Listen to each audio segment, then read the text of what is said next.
Assalamualaikum warahmatullahi wabarakatuh. Selamat datang di channel Nehzau Official. Kali ini saya akan membawakan cerita yang sangat menyeramkan, yaitu tentang kisah Pak Wiryo.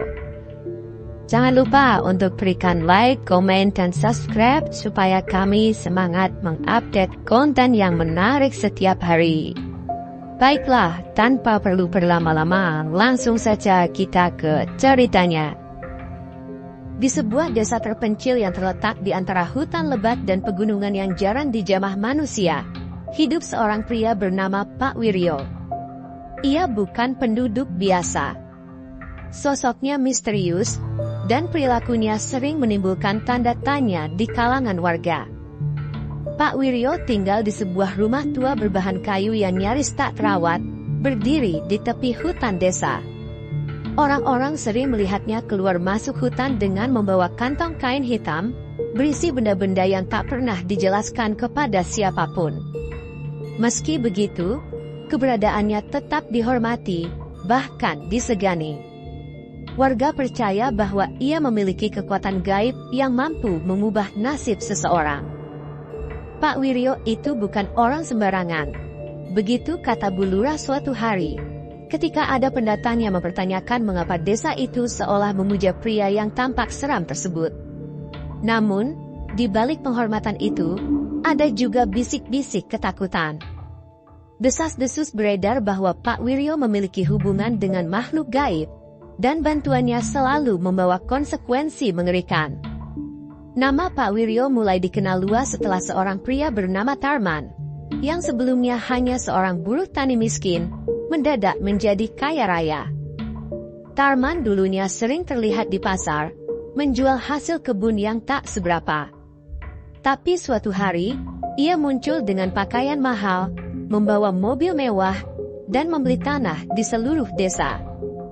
Ketika warga bertanya dari mana ia mendapatkan uang sebanyak itu, Tarman hanya menjawab singkat, "Rezeki saya bertambah, alhamdulillah." Namun, orang-orang yang dekat dengannya tahu bahwa ia pernah menghilang selama 3 hari dan 3 malam, dan saat kembali, ia langsung menemui Pak Wiryo. Meski Tarman tidak pernah mengakui apapun, semua orang tahu siapa yang membantunya. Kabar ini menyebar dengan cepat, dan sejak saat itu, rumah Pak Wiryo tak pernah sepi dari orang-orang yang berharap mendapatkan keberuntungan serupa.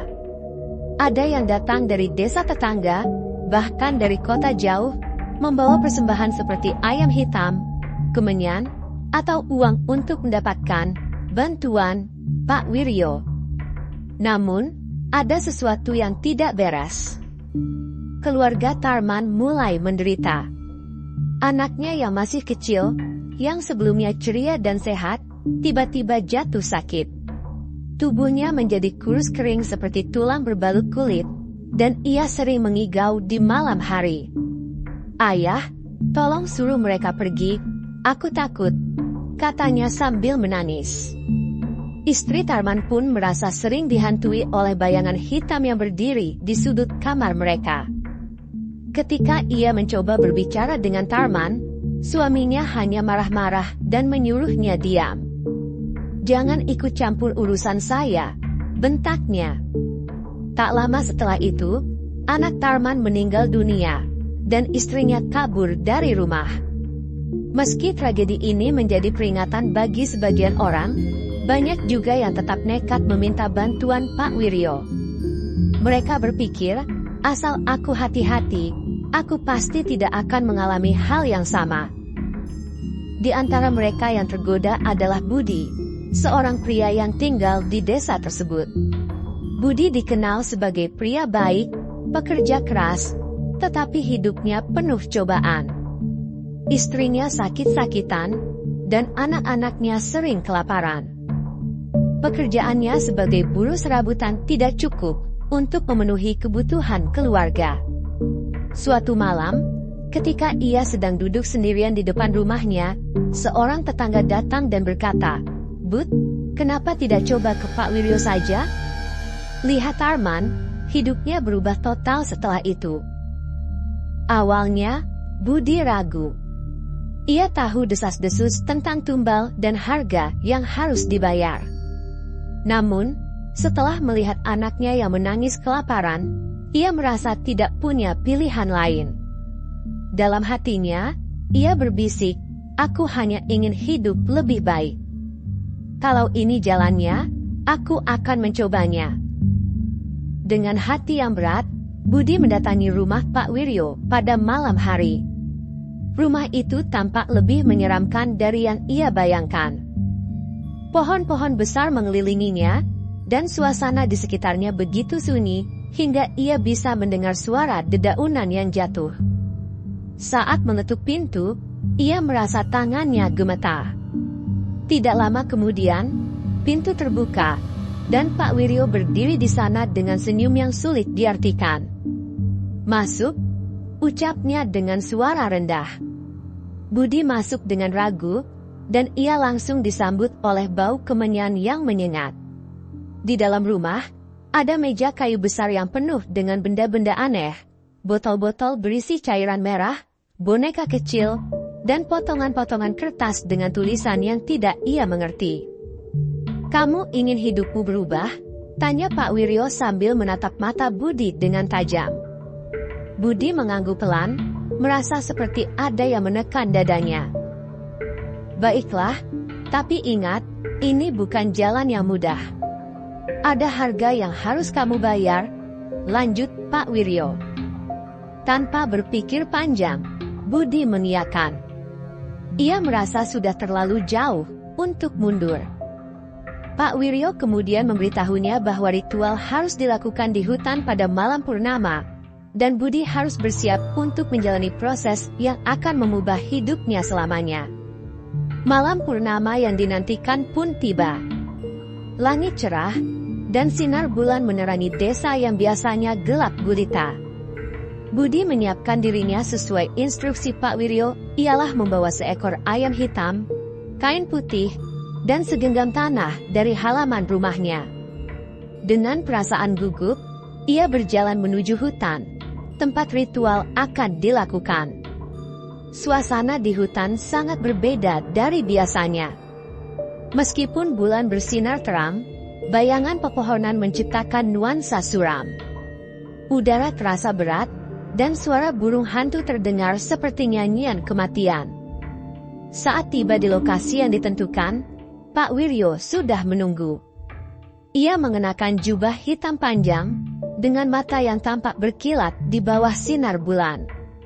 Di hadapannya, terdapat lingkaran besar yang dibuat dari garam dan bunga-bunga layu. Masuk ke dalam lingkaran, perintah Pak Wiryo dengan suara yang datar namun tegas. Budi mengangguk pelan dan melangkah masuk ke dalam lingkaran itu. Jantungnya berdebar kencang saat Pak Wiryo mulai menggumamkan mantra dalam bahasa yang tidak ia mengerti.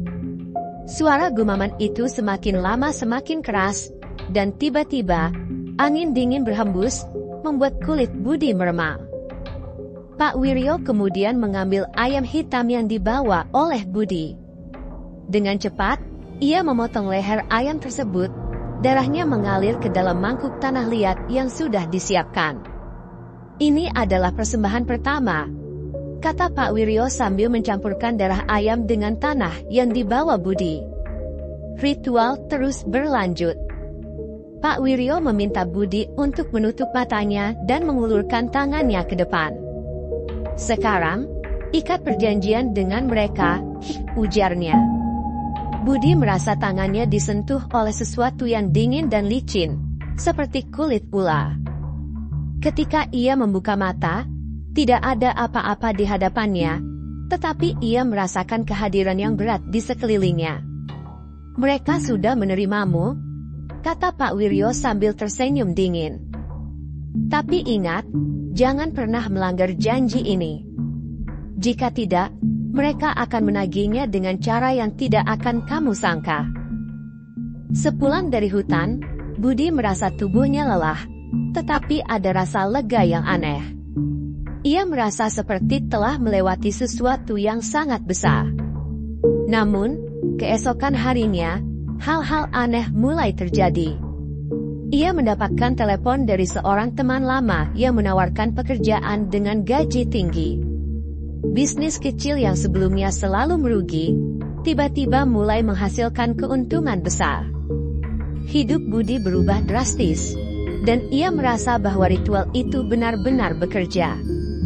Tetapi di balik kesuksesan itu, Budi mulai merasakan ada sesuatu yang salah. Setiap malam, ia mendengar suara langkah kaki di rumahnya, meskipun ia tahu seluruh keluarganya sudah tidur. Keluarga Budi pun mulai merasakan dampaknya. Anaknya yang bungsu, Lina, mengeluhkan sering melihat bayangan hitam di kamarnya.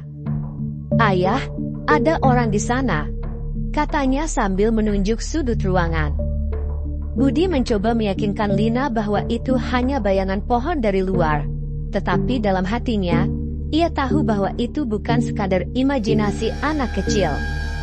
Istrinya, Siti, juga mulai sering bermimpi buruk. Ia bermimpi dikejar oleh sosok hitam besar yang mengeluarkan suara tawa menyeramkan.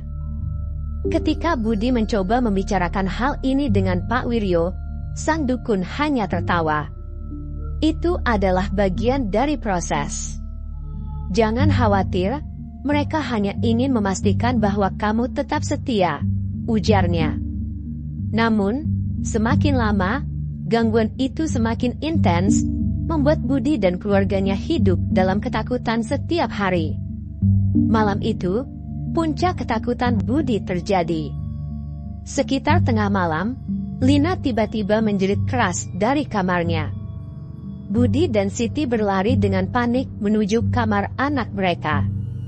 Saat mereka membuka pintu, mereka tertegun melihat Lina berdiri di sudut kamar dengan tubuh gemetar, menunjuk ke arah jendela.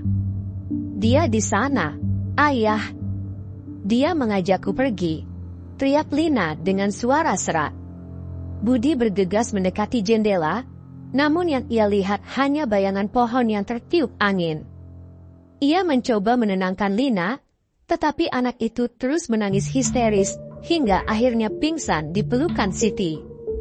Malam itu, Budi duduk termenung di ruang tamu, mencoba memahami apa yang sebenarnya sedang terjadi. Ia mulai merasakan penyesalan yang mendalam, namun ia tahu bahwa jalan untuk mundur sudah tertutup. Esok paginya, Budi menemui Pak Wiryo untuk meminta penjelasan. Namun, respons Pak Wiryo membuatnya semakin bingung. "Apa yang terjadi adalah konsekuensi dari pilihanmu, Budi.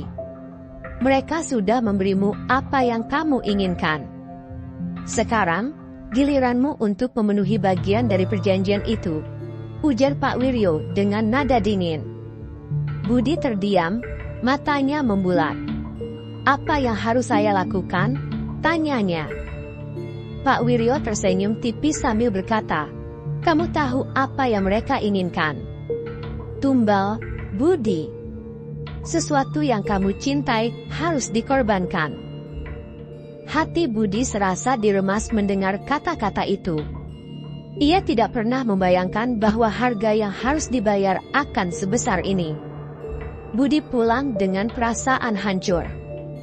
Di satu sisi, ia tidak ingin kehilangan keluarganya. Di sisi lain, ia tahu bahwa melanggar perjanjian akan membawa konsekuensi yang jauh lebih mengerikan. Hari-hari berikutnya diisi dengan kegelisahan. Setiap kali ia melihat Lina atau Siti, hatinya terasa sesak.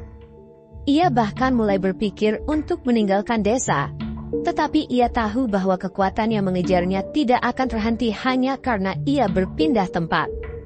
Suara langkah kaki di malam hari semakin sering terdengar, dan kini disertai dengan bisikan-bisikan aneh yang membuat bulu kuduknya berdiri. "Waktumu hampir habis, Budi," bisik suara itu suatu malam, tepat di samping telinganya. Dalam keputusasaan, Budi mencoba mencari bantuan dari seorang ustadz yang tinggal di desa sebelah. Ia menceritakan semua yang telah terjadi, dari awal hingga akhir. Sang ustadz mendengarkan dengan seksama, lalu berkata, "Budi, apa yang kamu lakukan adalah bentuk kesirikan. jalan yang kamu pilih adalah jalan yang salah. Namun, Allah Maha Pengampun. Jika kamu benar-benar ingin bertaubat, kita harus melawan mereka dengan kekuatan doa dan keyakinan. Ucapan itu memberi secercah harapan bagi Budi, meskipun ia tahu bahwa jalan yang harus ia tempuh tidak akan mudah. Bersama sang ustadz, Budi memulai rangkaian doa dan ruqyah untuk membersihkan dirinya dan keluarganya dari gangguan makhluk gaib. Ritual ini berlangsung selama beberapa hari, dan selama itu pula, gangguan semakin menjadi-jadi. Lina kembali jatuh sakit, dan tubuhnya panas seperti terbakar. Siti mengalami mimpi buruk setiap malam, hingga matanya sembab karena kurang tidur. Di puncak ritual ruqyah, sesuatu yang mengerikan terjadi.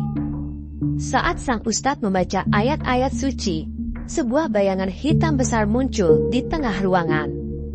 Sosok itu mengeluarkan suara geraman yang menggema, membuat semua orang di dalam rumah merasa tercekik. "Dia milik kami," teriak bayangan itu dengan suara menggelegar. Namun, sang ustadz tidak gentar. Ia terus melantunkan doa, hingga akhirnya bayangan itu menghilang dengan jeritan panjang yang menusuk telinga. Setelah kejadian itu, rumah Budi kembali tenang, meskipun mereka tahu bahwa perjuangan mereka belum sepenuhnya berakhir. Setelah kejadian malam itu, keadaan di rumah Budi tampak lebih tenang.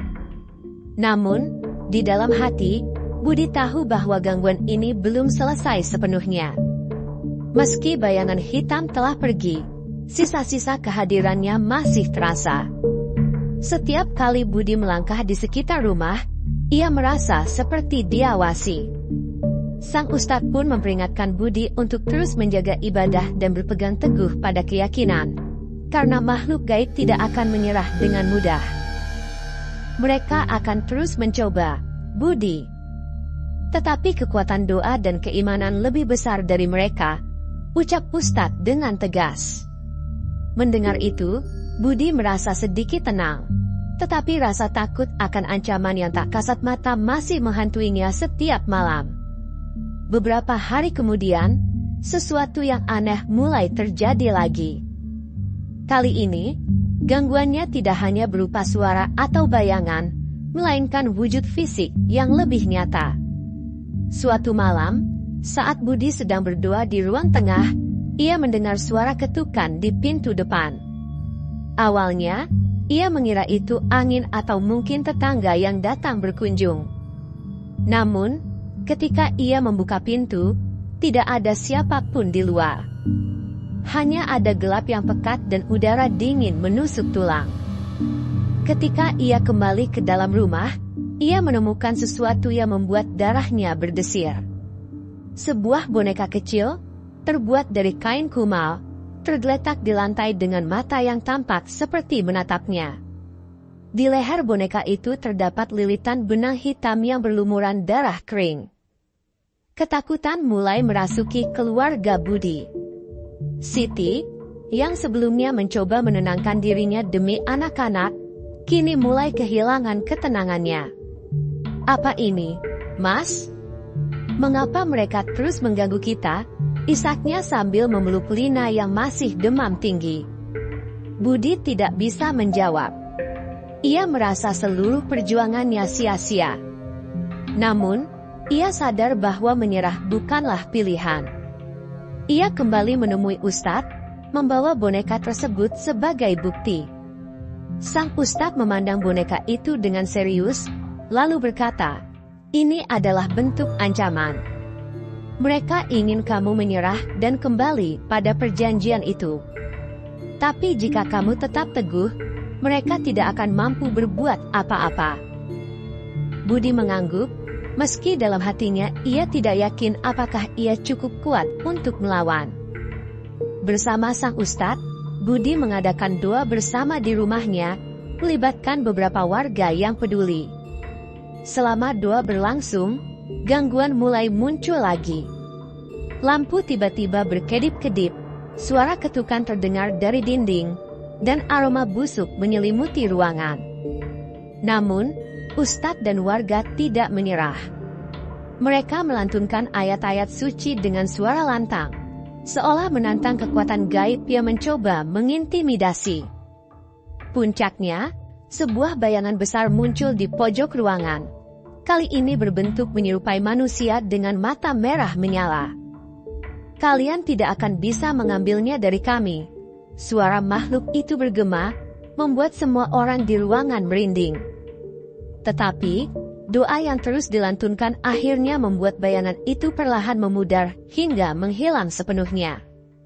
Setelah peristiwa malam itu, Budi merasa ada beban besar yang terangkat dari dadanya.